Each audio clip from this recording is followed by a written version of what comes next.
when Nikki was governor, because of the policy, South Carolina led the nation in job creation year after year after year.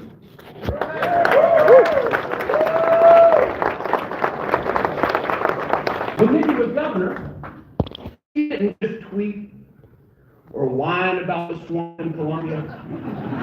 What'd she do? She enacted the strictest ethics reform that this state has ever seen, and now every elected official in South Carolina, because of Nikki Haley, has to tell you who pays them, what are their conflicts of interest.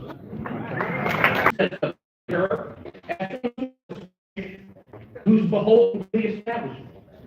Yo, actually, her record demonstrates she is among the most.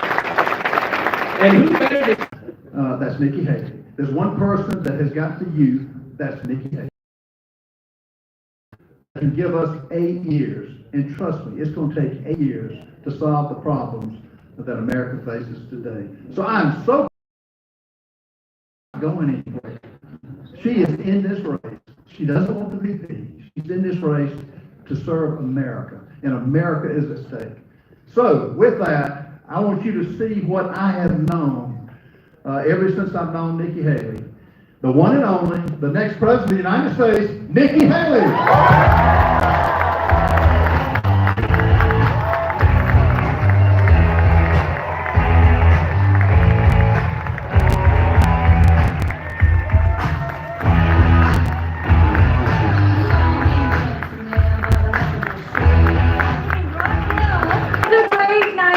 South Carolina, for sure. Thank you so much for coming out.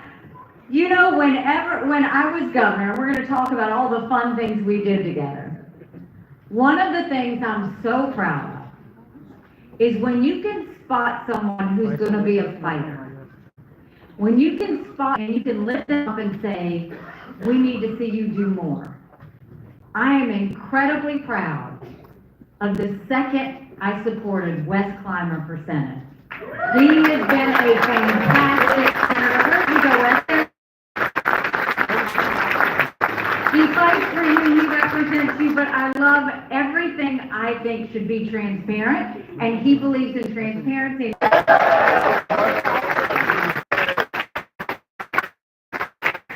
So how many of you I was governor? Raise your hand. Welcome to the best state in the country.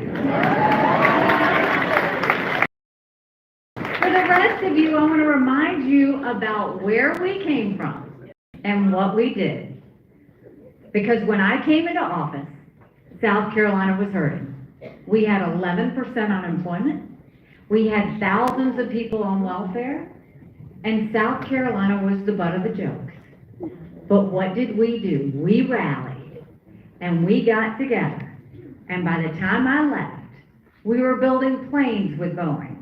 We were building more BMWs than any place in the world. We brought in Mercedes-Benz. We brought in Volvo, 5 international tire companies. And yes, they were referring to us as the beast of the Southeast, which I still love.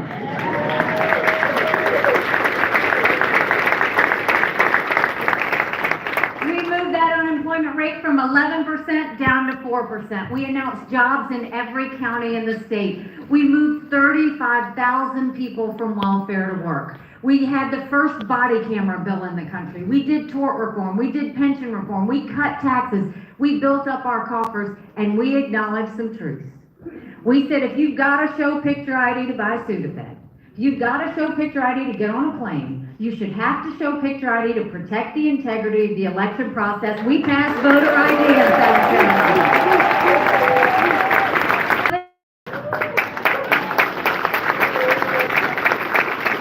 And by the time I left, we were named the friendliest state in the country. One I love, the most patriotic state in the country. And don't blame me for this one, but we were named the #2 state in the country people were moving to. And now I'm running for president.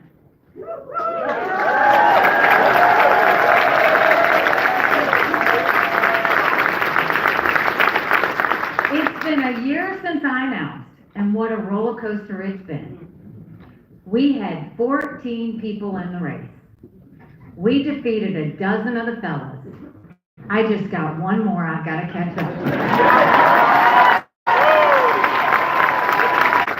They didn't give us a chance in Iowa. We started at 2%. We finished almost second at 20%. Then we went to New Hampshire. They said we were 30 points down in the polls, and we came in at 43%. And on that night, Donald Trump had a temper tantrum. Did y'all see it? He was completely unhinged because he didn't know we were going to have 40. Then the next day he goes and says anybody that supports her is barred permanently from MAGA.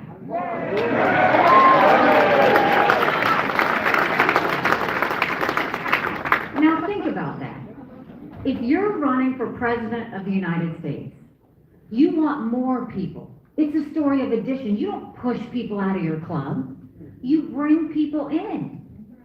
Then the next day, he goes and tries to push the RNC to name him the presumptive nominee after just 2 states had voted. We don't anoint kings in America.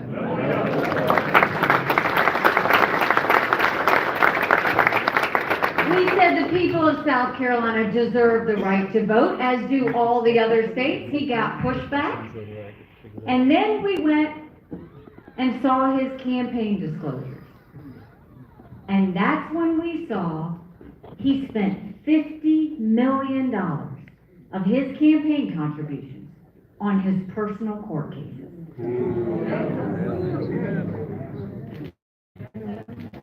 Then he gets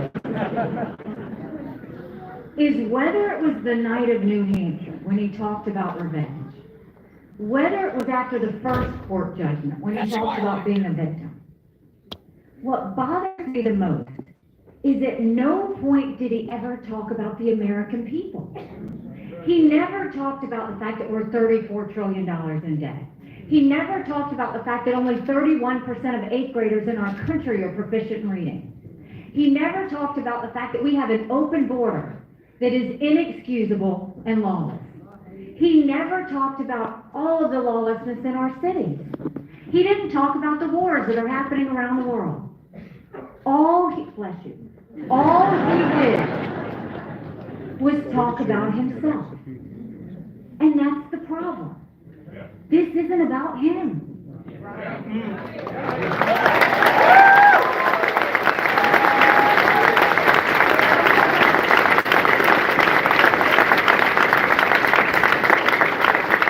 What we need to be talking about is what American families are feeling. And right now, yes, we are $34 trillion in debt. We're having to borrow money just to make our interest payments. China owns some of that debt. For the first time, we're paying more in interest payments than we are in our defense budget. You know who's noticing that? Russia, China, and Iran. And I would love to tell you that all that debt was from Joe Biden. But I have always spoken to you in hard truth, and I'm going to do that with you tonight. Our Republicans did that to us too. First, you look under Donald Trump. We can talk about what a good economy it was, but at what cost? He put us $8 trillion in debt in just 4 years. He says that's COVID. But you also look at what they did when they passed that $2.2 trillion COVID stimulus bill. With no accountability. They expanded welfare that left us with 80 million Americans on Medicaid, 42 million Americans on food stamps. That's a third of our country. And did Republicans try and make it right? No, they doubled down and opened up pet projects and earmarks for the first time in 10 years, passing through 7,000 of them last year. In the 2024 appropriations budget, Republicans put in $7.4 billion worth of pet projects. Democrats put in $2.8 billion. Now you tell me who the big spenders are. All while 1 in 6 American families can't afford their utility bill. 60% of Americans are living paycheck to paycheck. 50% of American families can't afford diapers. Something's gotta give. So how are we gonna fix our economy? The way we're gonna do it is we're gonna start by clawing back the $100 billion of unspent COVID dollars that are still sitting out there. Then we're gonna go, instead of 87,000 IRS agents going after middle America, we're gonna go after the hundreds of billions of dollars of COVID fraud. One out of every $7 was spent fraud.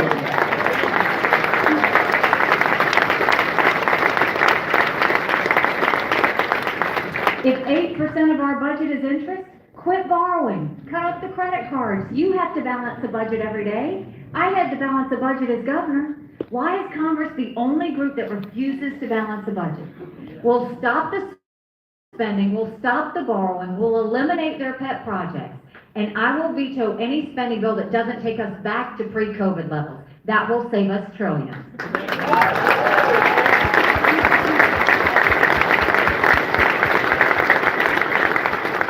Then empower people on the ground. Think education, think healthcare, think welfare, think mental health. If we cut those strings and send that money back, you can customize it to the states and not have Washington bureaucrats making those decisions.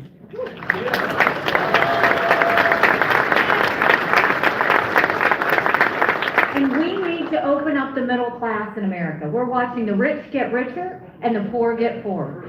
So we're going to cut taxes on the middle class and simplify the brackets. We're going to eliminate the federal gas and diesel tax in this country. And we're going to make small business tax cuts permanent. They made corporate tax. We need to start acting like it. But you know, Congress just has more times in 40 years.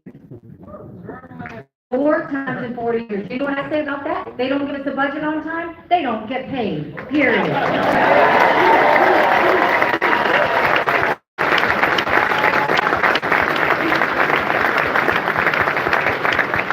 And don't you think it's finally time we had term limits in Washington?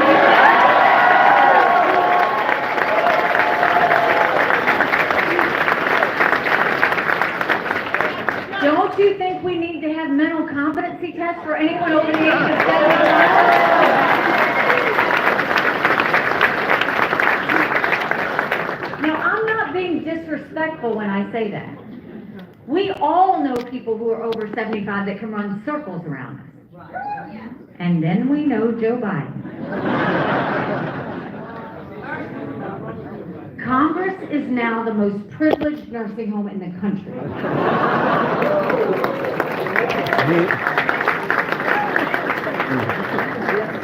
But seriously, these are people making decisions on the future of our economy. These are people making decisions on our national security. We need to know they're at the top of their game. It's not a joking matter. And then, let's talk about the border. I can't believe this would happen in the United States. We have had 8.5 million illegal immigrants come across that border. We had more across the border last year that would kill every single American. Number 1 cause of death for adults 18 to 45, fentanyl. And don't think for a second China doesn't know what they're doing when they send it over. Now, when we passed the toughest illegal immigration law in the country, we knew what we were doing. So we're going to take what we did in South Carolina and we're going to go now. We'll put 25,000 Border Patrol ICE agents on the ground and let them do their job. We're going to go back to the Remain in Mexico policy. Steps foot on U.S. soil. And instead of catch and release, we're going to go to catch and deport. That is how you stop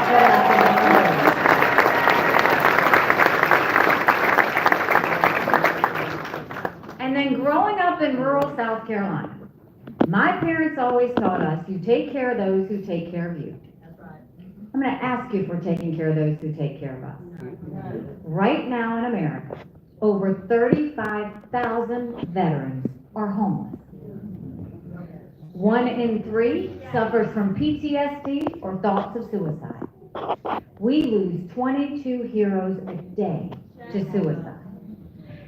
If a veteran needs a doctor's appointment at the VA, on average, takes 29 days.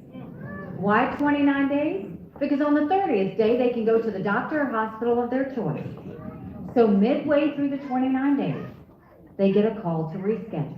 and the clock starts all over again. It's shameful how we treat our veterans.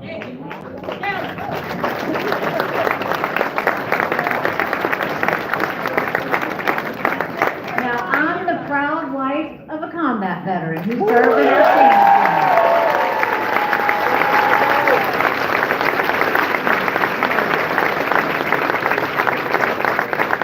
Y'all may remember he deployed when I was governor, and when he came back home to us, that was a lot of prayers answered. But that was the easy part. When we got home, life got hard. Michael couldn't hear loud noises. He couldn't be in crowds. Life had passed him by for the year that he was gone, and the transition was tough. We can't just love our men and women when they're gone. We gotta love them when they come back home, too.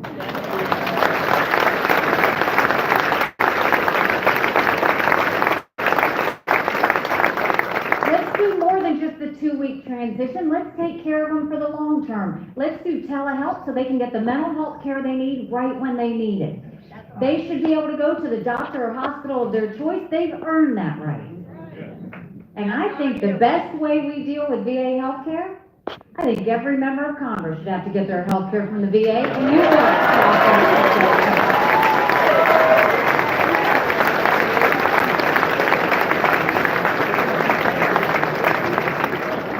Y'all know it, it'll be the best health care we've ever seen, guaranteed.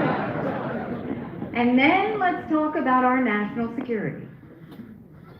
The world is on fire, literally. You've got a war in Europe. You've got a war in the Middle East.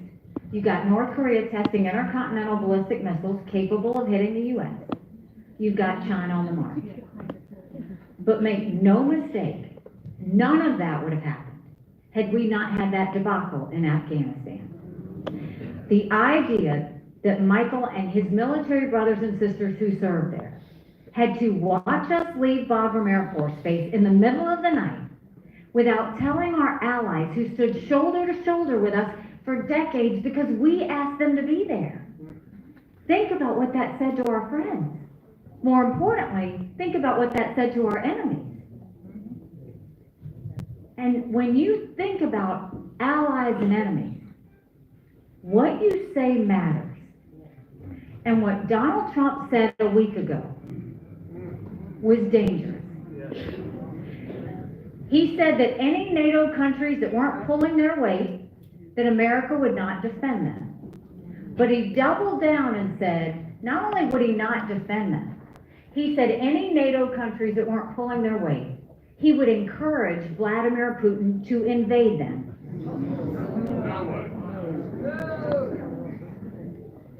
Donald Trump is siding with a thug who just killed his political opponent, like he's done many times before.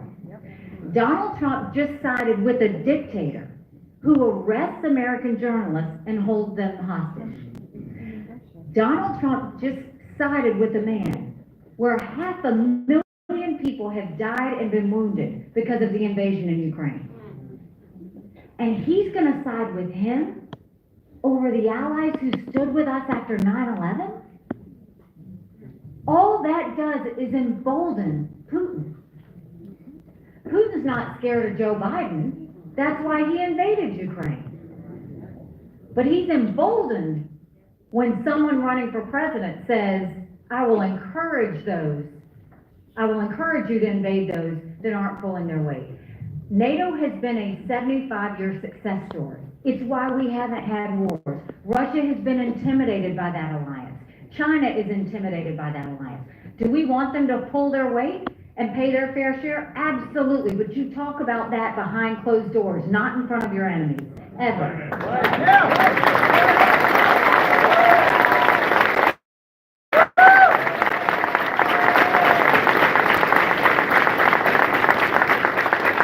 Because don't ever forget, China's waiting in the wings, and that's our #1 national security threat.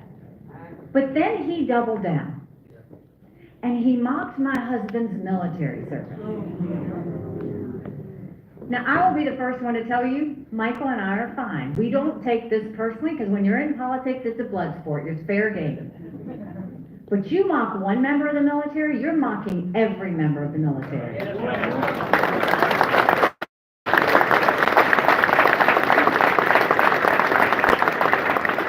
And what bothered me about that is it's a pattern. We can no longer say it was an accident.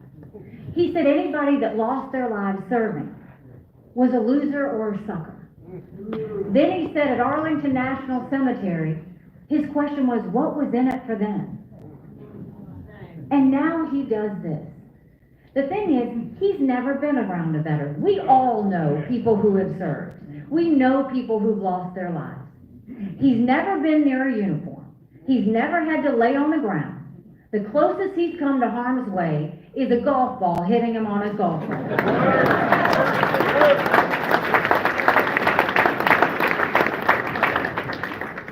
So that leads us to our decision. On Saturday, we head to the polls. And when we head to the polls, let's look at what everybody's saying. Everybody's telling me, why don't you just get out?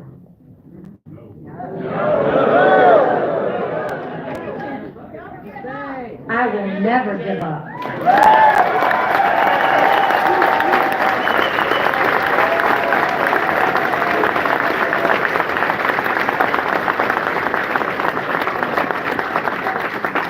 Why would I give up when 70% of Americans have said they don't want Trump or Biden in this election?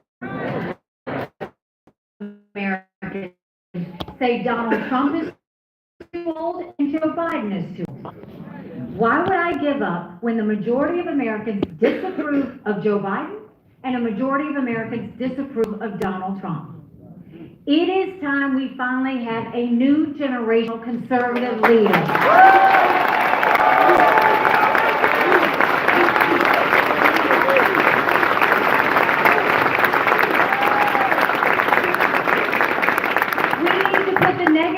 And the baggage behind us and focus on the solutions that we can take forward.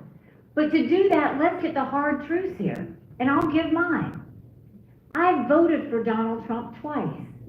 I was proud to serve America in his administration.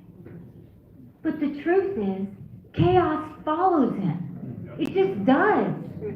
And we can't be a country in disarray and a world on fire and go through 4 more years of chaos. We won't survive it.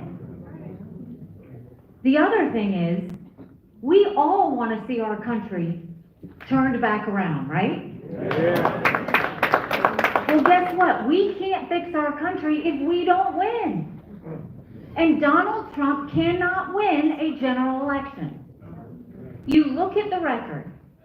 He lost it for us in 2018. He lost it for us in 2020. He lost it for us in 2022. But look at last week. He loses another case on immunity. Now he's going to be tried as Citizen Trump. Republicans lost the vote on Israel. They lost the vote on Mayorkas and the border. The RNC chair lost her job. And Donald Trump's fingerprints were all over all of that. How many more times do we have to lose before we finally figure out that he's the problem?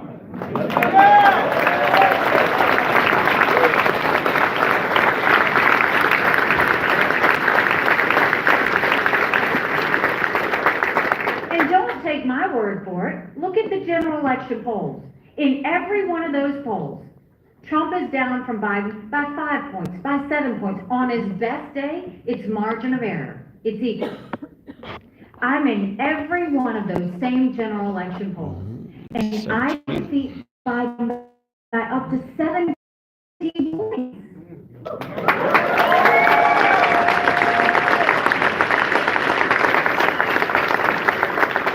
The latest poll, Marquette poll, was covering Wisconsin. Trump doesn't beat Biden, and I win in Wisconsin by 15 points over Biden. You win by that much. That's bigger than presidency. That's House, that's Senate, that's governorship, that's school boards. But you win by double digits. That's a mandate going into D.C. to stop the wasteful spending and get our economy back on track. That's a mandate to get our kids reading again and go back to the basics in education. That's a mandate to secure our borders with no more excuses. That's a mandate to bring law and order back to our cities, and that's a mandate for a strong America that prevents wars that we can all be proud of. Don't you want that?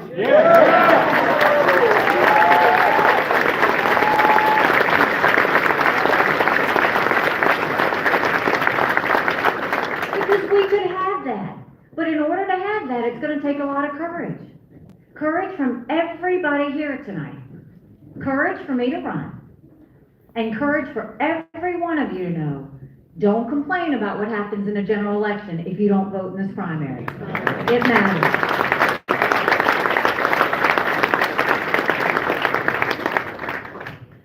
You know, I saw a commercial on TV that Trump was running. If he's not so worried, I don't know why he's got commercials on TV against me. And in that, he said I was for open borders and raising taxes.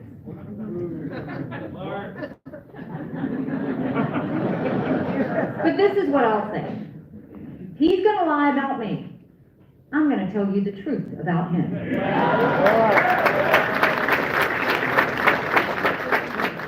Look it up. When he was president in 2018, he proposed a 25-cent per gallon gas tax increase on all of us. He now wants to raise taxes on every single family. He wants to put a 10% tariff on everything that comes into this country, from baby strollers to appliances. Every family would have to pay over $2,800 more per year. He's saying with Social Security, he's not going to touch it, so that when he leaves, everybody gets a 24% cut in their benefits. That's the truth. And so we need to start saying, what is it that we're electing? Because we've got a decision to make. Do we want more of the same, or do we want something new? More of the same is not just Joe Biden. Bless you. More of the same is also Donald Trump. And can't we do better than two 80-year-old candidates running for president?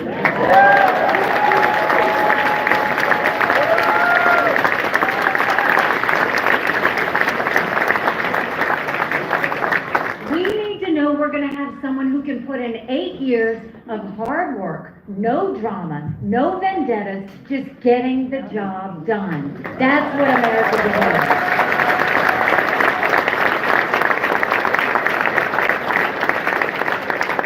You know, 7 months ago, I dropped Michael off at 4 a.m.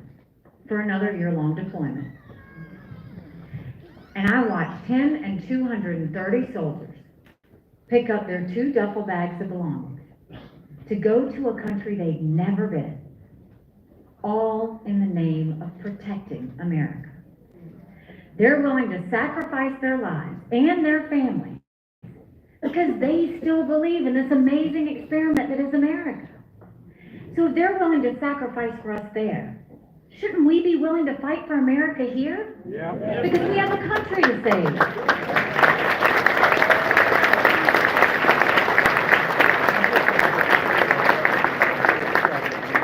So if we're going to save her, we've got to fight for her.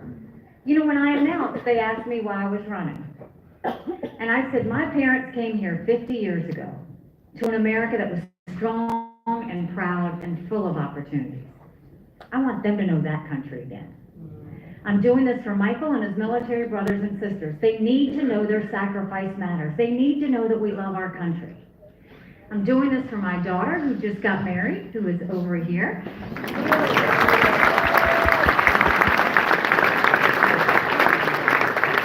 And I saw how hard it was for her and Josh to buy a home. The average home buyer in America now is 49 years old. The American dream is leaving them. And I'm doing this for my son, who is also over here.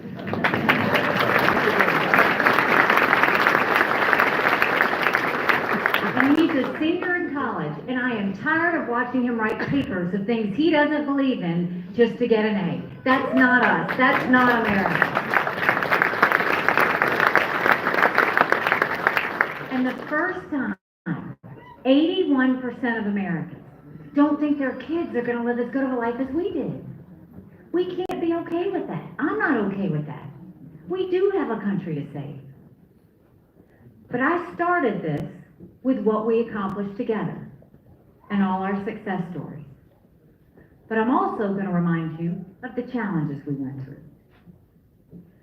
We went through Walter Scott, who was shot 8 times in the back by a dirty cop. We went through a school shooting.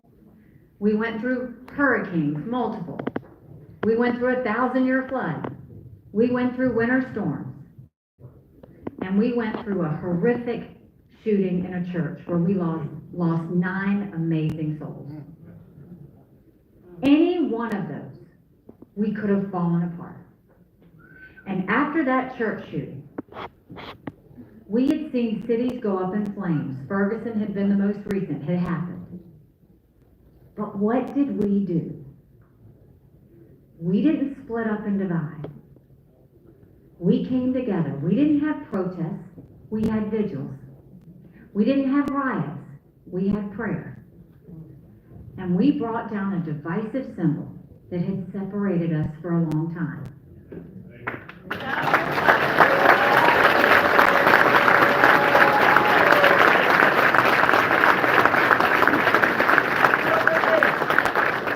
And why did that happen?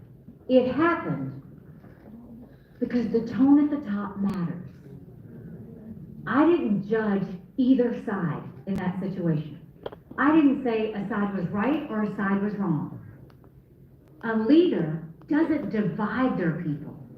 A leader brings out the best in their people.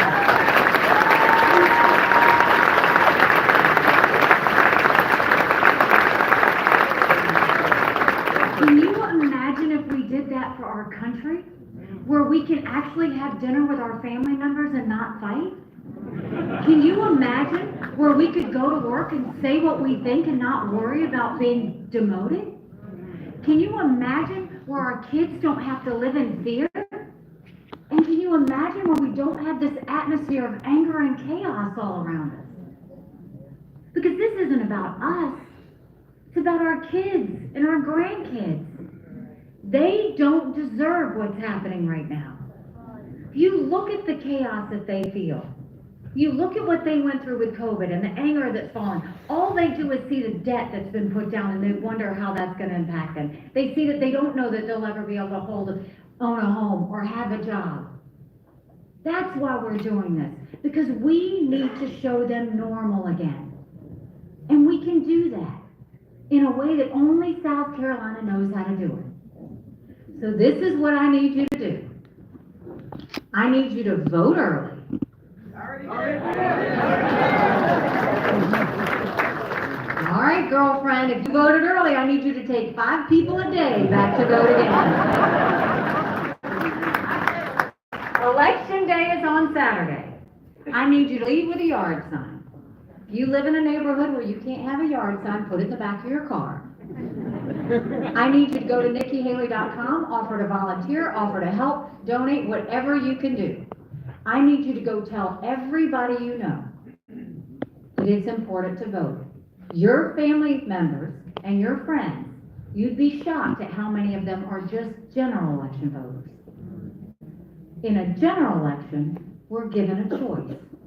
In a primary, we make our choice. This is the chance for us to make our choice.